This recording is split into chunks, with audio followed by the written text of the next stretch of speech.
Gênesis 19, versículo 15. Capítulo 19, versículo 15.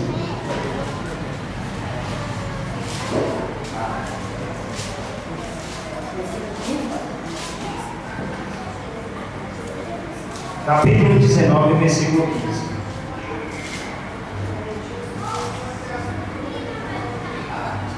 De Gênesis.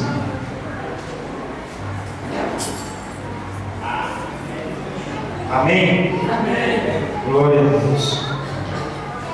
Eu vou dar um tema para esta mensagem. Antes de iniciar a pregação, eu vou dar um tema. E o tema é: seja apressado. Olha para o irmão que está do teu lado e diga assim: seja apressado. Mais uma vez, seja apressado. Glória a Deus. Quando se encontraram, diga amém. Amém. E ao amanhecer, os anjos apertaram com Ló. Outras versões diz: na madrugada, os anjos insistiram com Ló. Amém? Vamos orar. Senhor Deus, Criador dos céus e da terra, Pai, nesta noite, mais uma vez, eu me encontro em Tua presença, Senhor. Meu Deus, em primeiro lugar, eu quero Te pedir perdão, ó Pai, pelos meus pecados, pelas minhas falhas, e quero Te pedir, ó Deus, por mais uma vez, usa-me, ó Pai, para falar com o Teu povo, com a Tua igreja, que eu, por mais uma vez aqui nesta noite, venha ser canal de bênção para a vida de cada um que se encontra aqui neste lugar. Amém? Glória a Deus. O versículo 15 do capítulo 19 de Gênesis, ao qual nós acabamos de ler, ele inicia: e ao amanhecer, os anjos insistiram com Ló. Irmãos, aqui não importa se eram anjos, se eram seres espirituais, se eram homens, o que importa é que eles eram mensageiros do Senhor e que eles vieram fazer o bem da parte de Deus. Eu quero aqui compartilhar com a igreja algumas lições que eu consegui extrair e aprender nesse texto. Primeira lição que eu aprendo aqui com os mensageiros do Senhor é que o justo precisa ser apressado. Em quê? Em obediência ao Senhor. Amém, irmãos? Todos escutam? Todos ouvem bem? Todos estão ouvindo bem? Observe o que a palavra de Deus ela vai nos mostrar, nos revelar aqui nessa noite. O justo precisa ser apressado em obediência ao Senhor. Eu, você, nós, todos que aqui se encontram, precisamos nos apressar em obediência a Deus. Esta é uma lição que eu aprendo com esse texto. A Bíblia diz que os mensageiros do Senhor foram enviados a Ló para poder dizer a Ló, despertá-lo, que ele saísse daquela cidade, para que ele não fosse, para que ele não perecesse naquela cidade, para que ele não fosse destruído naquele lugar. Os mensageiros do Senhor, eles rapidamente se apressaram, foram até a Ló e disse a Ló que saísse daquele lugar. A Bíblia diz no versículo 16: ele, porém, demorou. Os mensageiros chegaram e disseram a ele: olha, Ló, sai deste lugar, sai dessa cidade, pega a tua família e sai deste lugar, porque senão você vai ser destruído com essa cidade injusta. A Bíblia diz que Ló, ele demorou a sair. Então os anjos, o versículo 3 vai te responder, 16, perdão, vai te mostrar que dois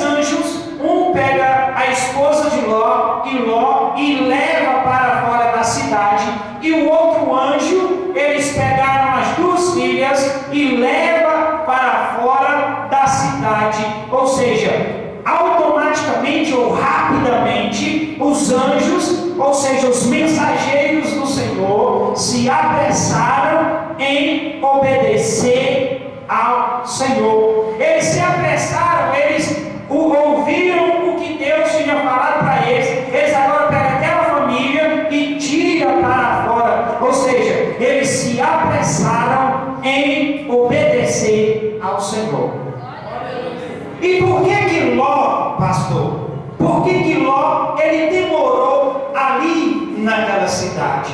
Por que ele demorou quando os anjos vieram entregar a mensagem, disse para eles que era para eles sair, eles demoraram? O versículo 1 do capítulo 19, ele vai nos mostrar, olha só: e vieram os dois anjos a Sodoma à tarde, e estava Ló assentado à porta de Sodoma. Ou seja, quando os mensageiros do Senhor chegaram na cidade, na porta da cidade, estava Ló.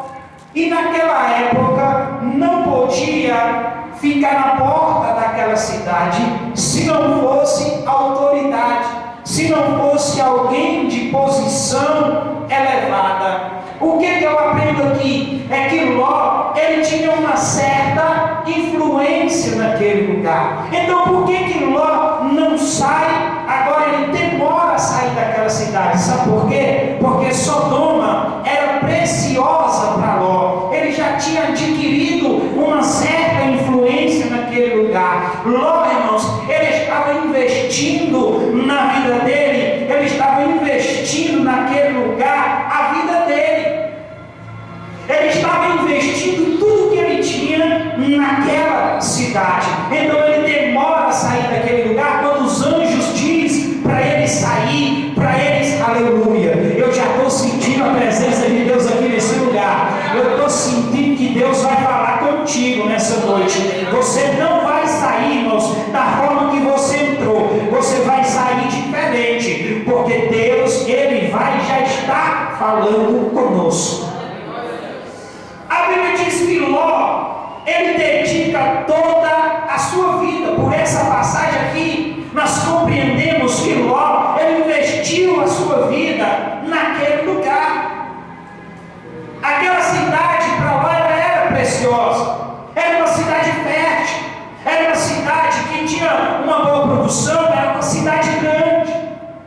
Então ele estava investindo a sua vida naquela cidade, porque quem sentava à porta era só autoridade. Então, de uma certa forma, ele havia adquirido uma influência ali naquele lugar. E o que eu aprendo aqui com isso? Se os anjos chegam para dizer para eles que aquela cidade seria destruída, agora por que Ló vai investir a vida dele num lugar aonde que seria destruído logo mais? Aí eu consigo lembrar quando Jesus ele nos diz: aquele que quiser salvar a sua vida, perdê-la. Tem muita gente perdendo a sua vida, investindo em coisas que não é do agrado de Deus. Tem muita gente que está investindo a sua vida, perdendo seu tempo em coisas que não edificam. Ló estava assim, irmãos. O anjo chegou naquela cidade para avisar que a cidade seria destruída, mas Ló não deu ouvido. Mesmo assim, ele investe a sua vida naquele lugar. Deixa eu te dizer uma coisa aqui nessa noite, deixa eu te dar um conselho. Não invista a sua vida naquilo que vai ser destruído. Não invista a sua vida naquilo que vai ser destruído. A Bíblia diz que ele demorou. Ele já havia uma certa influência naquele lugar. Aleluia. Segunda lição, que eu aprendo nesse texto é que o justo, ele precisa ser apressado em sair do mundo.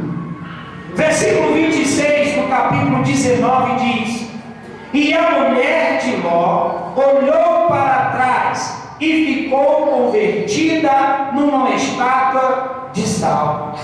Por que que a mulher de Ló, irmãos, virou uma estátua de sal?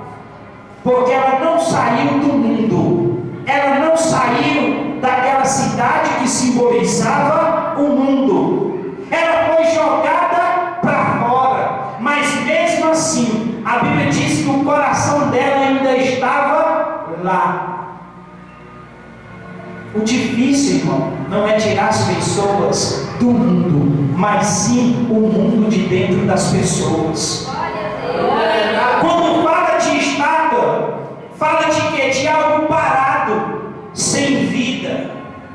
Meu irmão, minha irmã, não seja uma pessoa parada, não seja uma pessoa parada, não fique parado diante do pecado, não seja alguém sem vida. Prossiga, abandone, largue. Se você compreendeu o que Deus quer contigo, agora saia, abandone, mas não fique parado diante do pecado. Não seja uma estátua de sal. Aquela mulher, ela virou estátua de sal porque ela ficou no mundo. Aquela cidade simboliza o mundo, irmãos. Aquela cidade era um povo cruel, obstinado, cheio de maldade, sem hospitalidade. Era um povo que odiava a quem era hospitaleiro. Eles não gostavam de hospitalidade. Ao contrário de Deus para com as nossas vidas, a Bíblia diz que todos nós devemos, quem quer ser um bom obreiro, ele deve ser hospitaleiro. Irmãos, todo aquele que vive olhando para aquilo que deixou para trás, acabará se tornando sem vida e nunca se tornará o que Deus quer que seja. Todos que vivem olhando para o passado, para aquilo que Deus já lançou no mar do esquecimento, se tornará a nada, vai ficar sem vida. Lucas capítulo 9, versículo 62 diz: ninguém que lança a mão no arado olha para trás. Ou seja, aquele que aceita Jesus, aquele que confessa, ele não pode olhar para trás, porque o alvo dele não é o passado, o alvo dele é Cristo. O alvo dele não é os seus passados, não é os seus pecados que foram esquecidos. O alvo dele é Cristo. Ninguém que lança a mão no arado olha para trás, é apto para o reino de Deus. Ou seja, alguém que confessa e que abandona não pode entrar no reino de Deus. Essa coisa de uma vez salvo, salvo para sempre, isso é mentira. Irmãos, nós somos salvos, mas nós precisamos exercer a nossa fé. Agora quer dizer que eu sou salvo, vou fazer o que quero? De maneira alguma. Eu sou salvo, mas eu preciso exercer a minha salvação. Eu preciso santificar o meu corpo, porque o meu corpo é templo do Espírito Santo. Eu preciso exercer a minha fé no momento em que estou com dificuldade, crendo que Deus pode fazer o impossível. Eu tenho que exercer a minha fé. Se eu sei que eu preciso ser batizado, eu preciso fazer por onde? Ser batizado. Precisamos exercer a nossa fé. Terceira lição: o justo precisa ser apressado em buscar o bem da sua família. Versículo 14. Diga junto comigo, toda a igreja. Diga assim: o justo precisa ser apressado em buscar o bem da sua família. Versículo 14. Então saiu Ló e falou aos seus genros que haviam de tomar as suas filhas, e disse: levantai-vos, sai deste lugar, porque o Senhor há de destruir a cidade. Irmãos, eu e você, essa deve ser a minha e a sua atitude. Devemos proclamar, devemos anunciar, pregar, mostrar para os nossos familiares que eles precisam de Jesus e que há uma porta de escape para a vida deles. Ainda que não venha nos ouvir, precisamos proclamar, pregar a palavra de Deus. Ainda que eles não queiram ouvir, pregue a palavra de Deus, porque a Bíblia diz que devemos pregar a hora, ou seja, a tempo e a fora do tempo. Pregue a palavra de Deus, ainda que eles não queiram ouvir, mas ensine, faça a sua parte, cuide da sua família. Primeira coisa que Ló fez ao ouvir que a cidade seria destruída, Ló procurou salvar os seus genros. A Bíblia diz que Ló vai até lá e conta, diz para eles, para a infelicidade deles, eles não quiseram ouvir. Mas deixa eu te dizer uma coisa, eles precisam saber que há um escape, e esse escape só há em Cristo Jesus. Livro de João, capítulo 10, versículo 9 diz: eu sou a porta, se alguém entrar por mim, salvar-se-á, e entrará e achará pastagem. Quem entra por essa porta, quem entra pela porta que é Jesus, ele consegue encontrar aquilo que ele precisa, aquilo que ele necessita. Ele consegue se satisfazer, mas se satisfazer na pessoa de Cristo, na pessoa bendita de Jesus de Nazaré. Quarta lição: o justo precisa ser apressado. Por quê? Porque a carne é fraca. Sodoma havia exercido, ou seja, havia uma certa influência na vida de Ló, como eu já falei. No capítulo 2, no versículo 2, você vai ver, do capítulo 19, e diz: eis agora, meus senhores, entrai, peço-vos em casa do vosso servo. Observe junto comigo de novo. E diz: eis agora, meus senhores, entrai, peço-vos em casa do vosso igreja servo. Irmãos, Ló recebe os anjos, os mensageiros de Deus, e pede para que eles entrem na casa dele.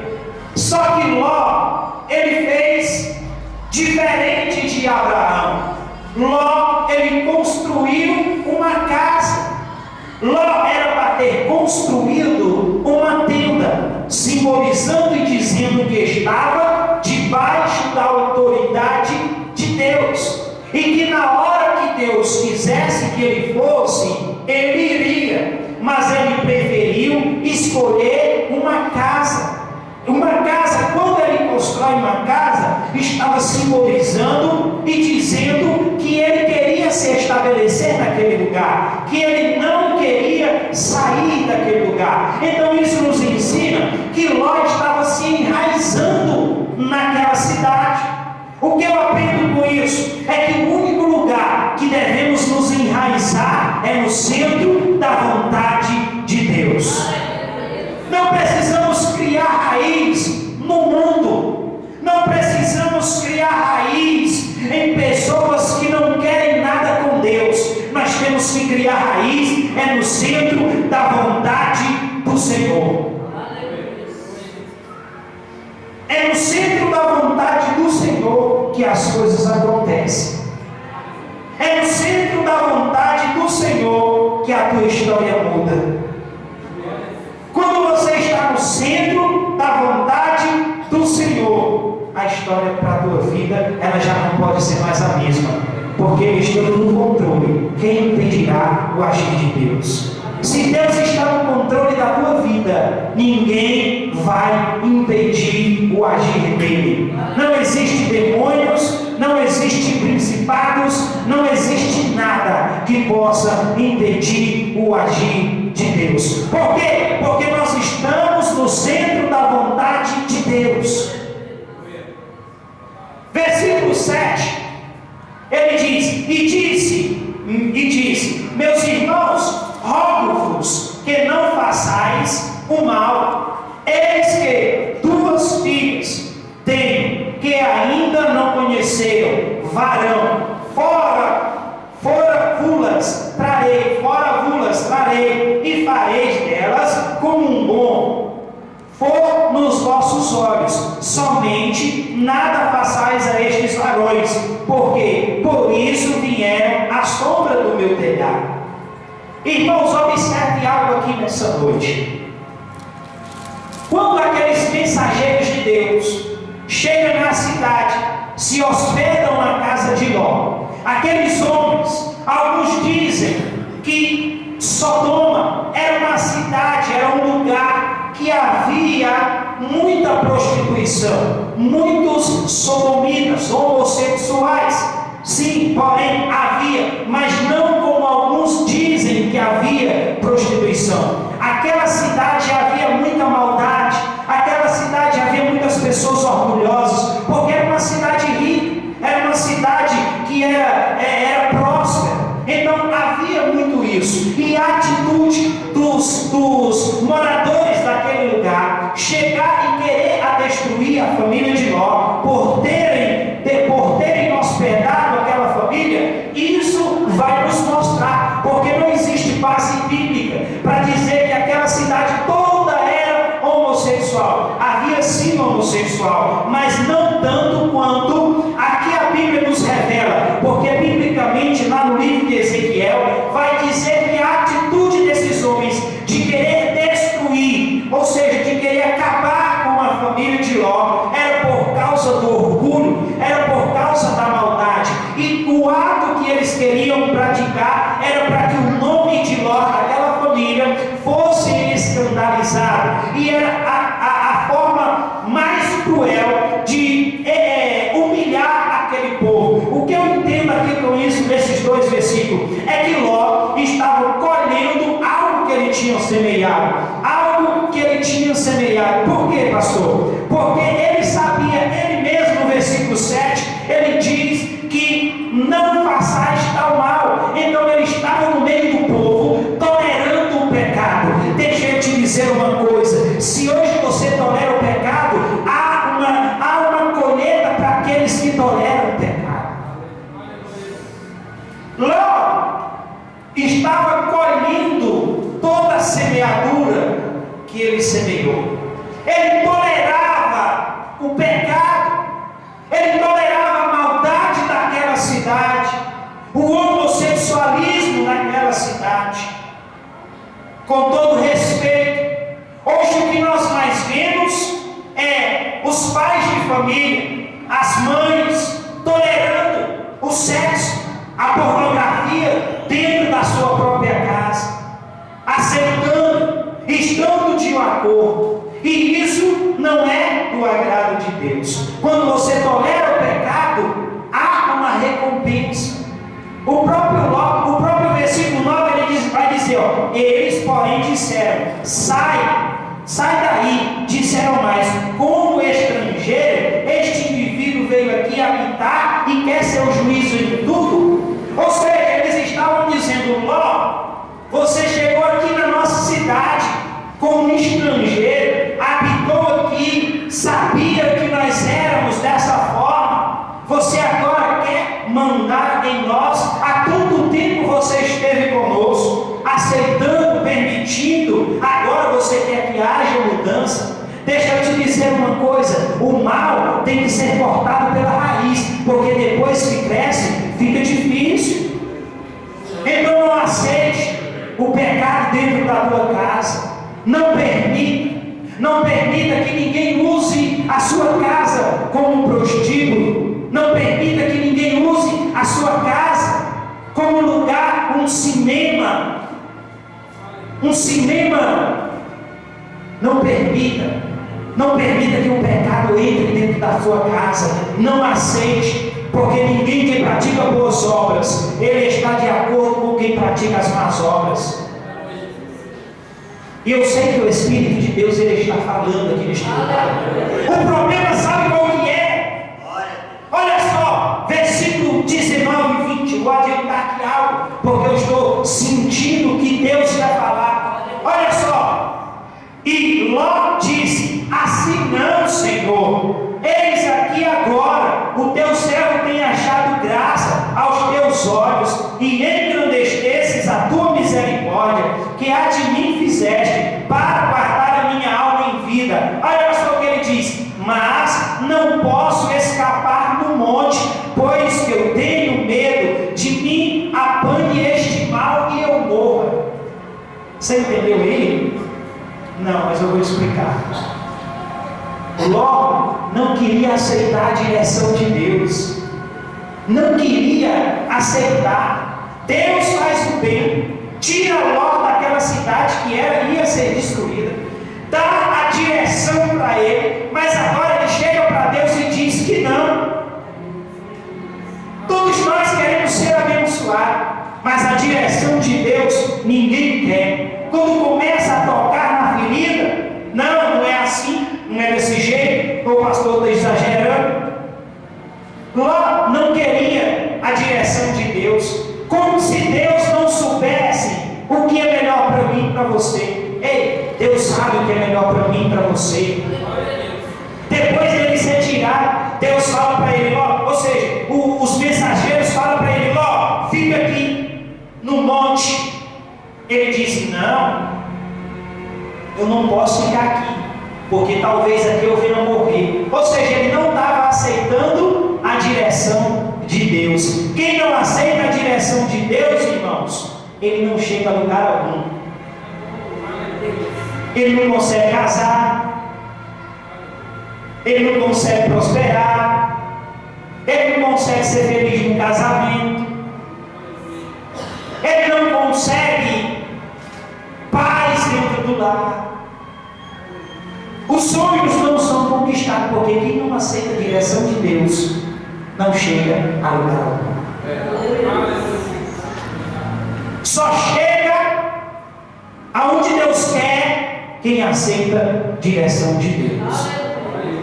Mas eu tenho algo bom ainda para te mostrar, porque eu não posso pregar só coisas ruins, não é? Eu tenho que pregar algo bom. Versículo 11: e feriram de cegueira os varões que estavam à porta da casa, desde o menor até o maior, de maneira que se cansaram para fechar a porta. Claramente está aqui no versículo. Os mensageiros de Deus, eles protegeram aquela família, eles guardaram aquela família. E o que eu aprendo aqui? É que Deus, ele sempre coloca seres poderosos para nos guardar. Salmos de número 34, versículo 7 diz assim: o anjo do Senhor acampa-se ao redor daqueles que o temem e o livra. Você tem temido? O temor do Senhor está no teu coração? Então pode ficar tranquilo que você está guardado, você está protegido.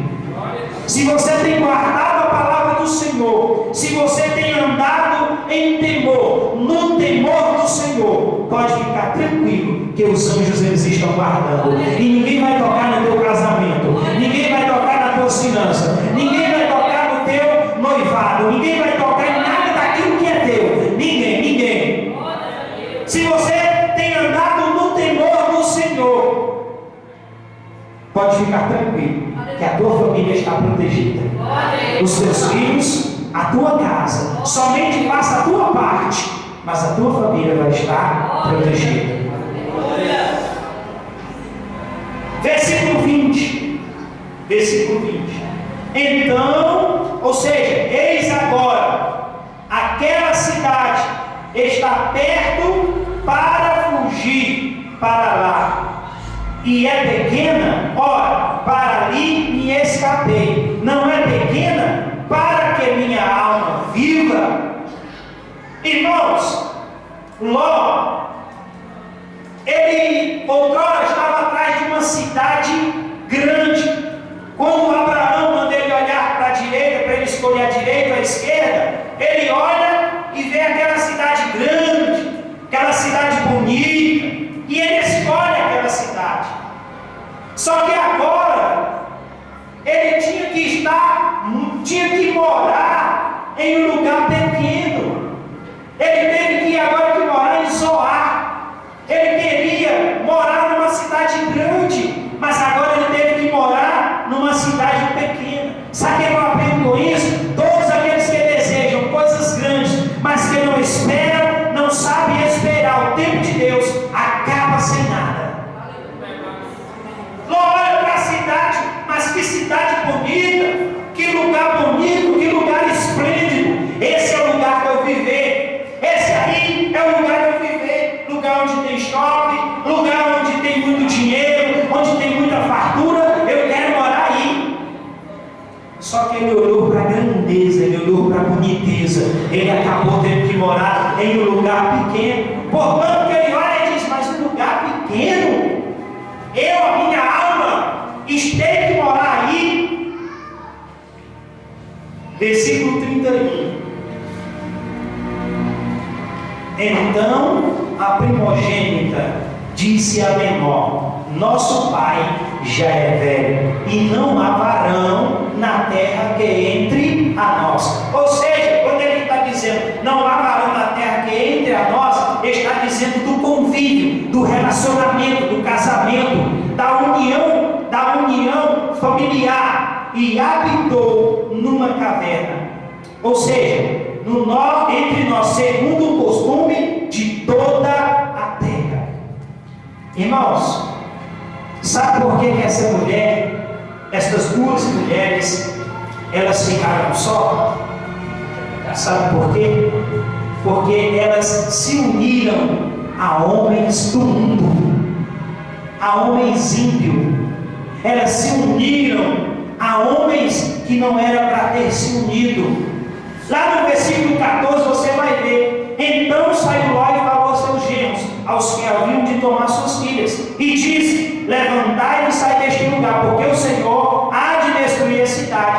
Foi tido, porém, por zombador aos olhos dos seus genros. Sabe por que esses homens zombaram? Eles não acreditaram, porque eles eram ímpios. Sabe por que eles não saíram daquela cidade? Porque aquela cidade tinha tudo o que eles queriam. Eles eram mundanos. Então a escolha delas acabou o quê? Elas acabaram ficando só. Sabe o que aconteceu? A Bíblia diz que elas ficaram frustradas, querendo casar, mas não casaram mais. Sabe por quê? Elas achavam que aqueles homens da cidade de Zoar, onde elas estavam, também eram ímpios, igual os seus ex. E ainda nem haviam casado com eles, irmão. Estava só no noivado. Estava só, olha só, porque o versículo diz: os que haviam de tomar as suas filhas. Estavam só noivos. E aquelas mulheres agora ficam frustradas e não querem mais casar. Sabe o que elas fizeram, irmão?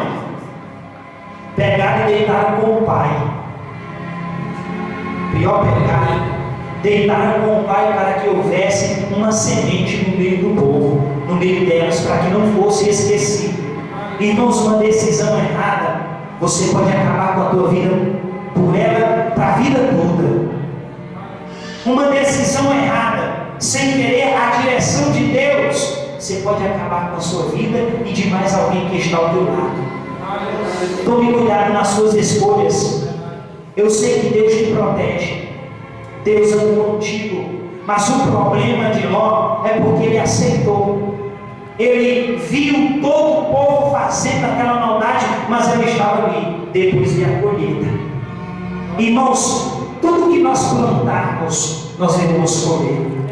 Se você plantar coisas boas, haverá coisas boas para a tua vida. Se você plantar coisas ruins, haverá coisas ruins. E depois não se queixe e não reclame de Deus, dizendo que Deus não avisou. O problema é que Deus fala, mas muitos de nós não damos ouvido ao que Deus está falando. Não aceitamos a direção que Deus nos dá. Irmãos, Ló, Deus tinha acabado de Caló, de uma cidade que ia ser destruída. Louvai disse que não queria a direção de Deus. Você já parou para pensar, não? Deus tirar eu, você lá do mundo, trazer para a sua casa, nos dá direção, e agora eu e você dizer que nós sabemos o que nós, não, eu sei o que eu posso fazer, eu sei o que eu faço, eu sei como eu devo fazer, não aceitar a direção de Deus. Irmãos, Deus sabe trabalhar, Deus sabe o que é melhor para a minha vida e para a tua vida. Muitas das vezes você acha que o que é melhor para você é o que você está vivendo, mas se está bom do jeito que você está, Deus tem coisa melhor. Se está ruim, as coisas vão ficar bom, vai melhorar, não vai ficar assim a tua vida. Deus vai trazer alegria ao teu coração. Saiba esperar o tempo de Deus.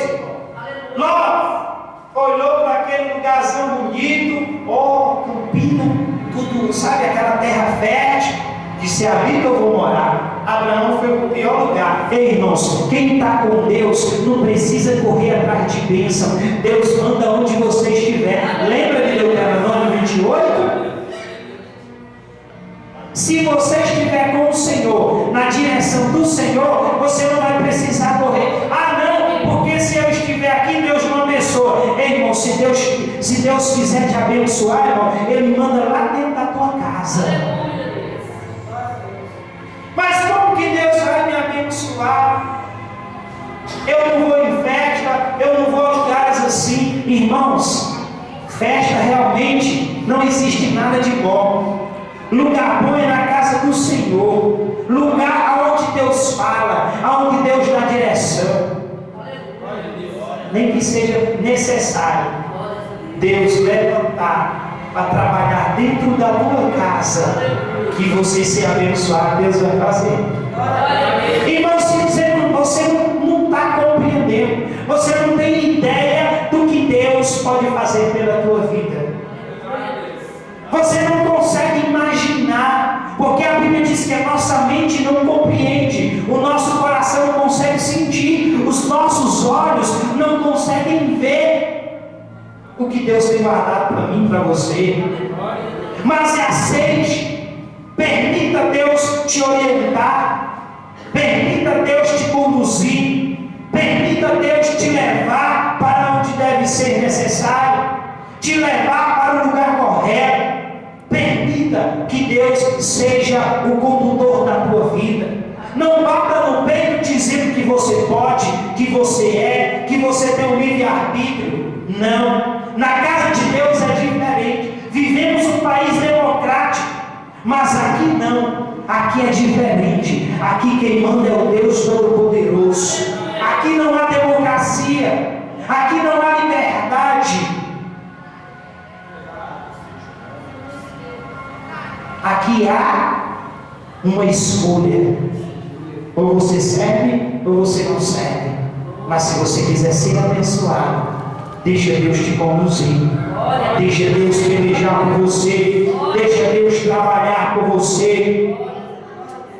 Tem muitas pessoas que dizem assim: Senhor, eu quero ser abençoado. Começam a orar, clamar, pedir: Senhor, me dá isso, me dá aquilo, porque o Senhor sabe que eu preciso. Mas aí Deus fala para ele e diz assim: filho, não anda por esse caminho. Eu ando porque eu faço do jeito que eu quero. Pastor não manda na minha vida, não é pastor que me conduz, é eu que sei o que eu quero da minha vida. Deixa eu te dizer uma coisa, você tem razão. Pastor não manda na sua vida. Pastor, ele não manda na sua vida. Mas Deus tem poder para te conduzir e te controlar. Pastor realmente não manda. Mas eu fico triste quando existe alguém no nosso meio pensando dessa forma, porque eu sei que o fim dos tais não será muito bom. Porque se não ouvir a quem está vendo, se não obedecer a quem está vendo, como que vai obedecer a quem não vê? Não adianta dizer eu obedeço a Deus, mas o pastor fala, o pastor diz, mas a pessoa não obedece. Mentira, irmão, é engano. Você está enganado, talvez. Não estou confirmando, mas talvez esteja enganado. quanto aquilo que Deus quer de você. Quer ser abençoado?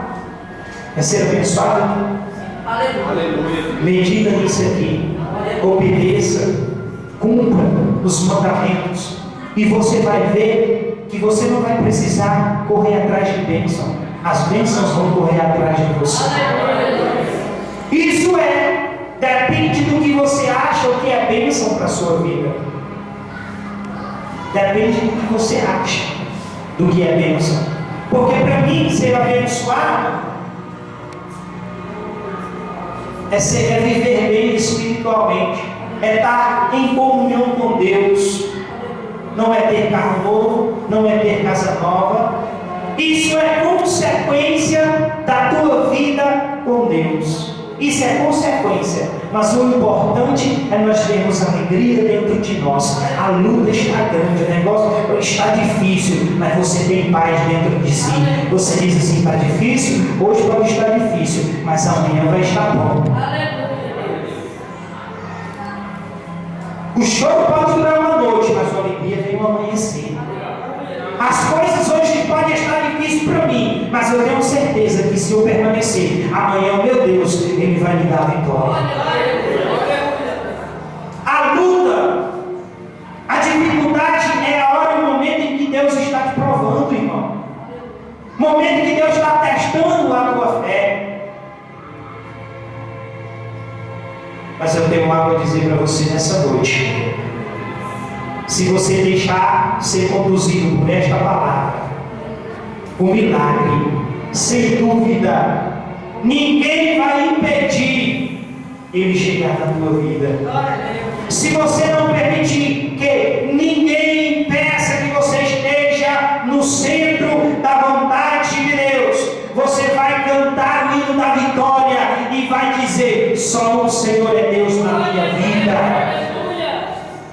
Se você não permitir que nada, que os negócios dessa vida venham te embaraçar, você vai ver que aqueles teus vizinhos, aqueles que dizem que você não vai conseguir, eles vão ter que ver e aplaudir a tua vitória. Eles vão ter que se levantar e bater palma para que Deus vai fazer na tua vida. Nenhuma provação ela é em vão. Toda provação ela tem uma finalidade. E toda provação, todo começo ele tem um fim. Toda provação ela tem que ter um fim.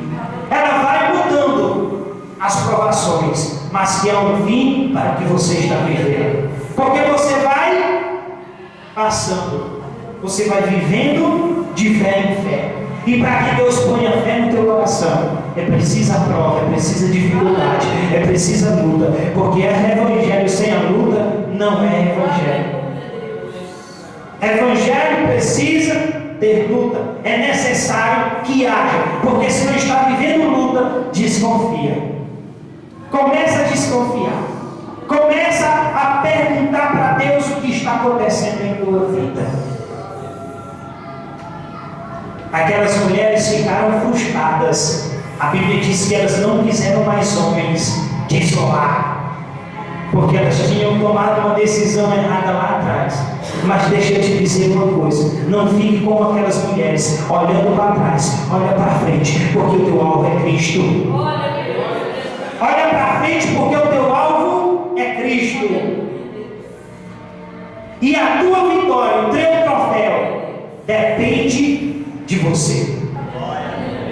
Depende da tua caminhada, da tua jornada com Cristo. Se você for fiel, Ele será fiel contigo. Se você for infiel, Ele permanece fiel. Seja fiel. Seja fiel no pouco e no muito o Senhor te colocará. Mas existem pessoas que dizem: se o Senhor me der, se o Senhor fizer isso por mim, eu vou fazer. Mas não, irmão. Mas não. Tem pessoas que dizem assim, com todo respeito, as irmãs que aqui tem que não são casadas, com todo respeito. Tem alguém que diz assim: quando eu casar, eu vou me encaixar mais na obra, eu vou viver mais para Cristo. A Bíblia diz, irmão, que aquele que não cuida da sua família, ele não dá conta de cuidar da obra do Senhor. Então isso indica o quê? Que eu tenho que me dedicar mais à minha família e depois à obra. Então eu, como solteiro, eu não me dedico à obra, eu também não vou me dedicar depois de casado. Porque se acontecer isso, está negligenciando a palavra de Deus. Primeiro é a família, depois é Deus. Amém? Quantos podem dizer glória a Deus?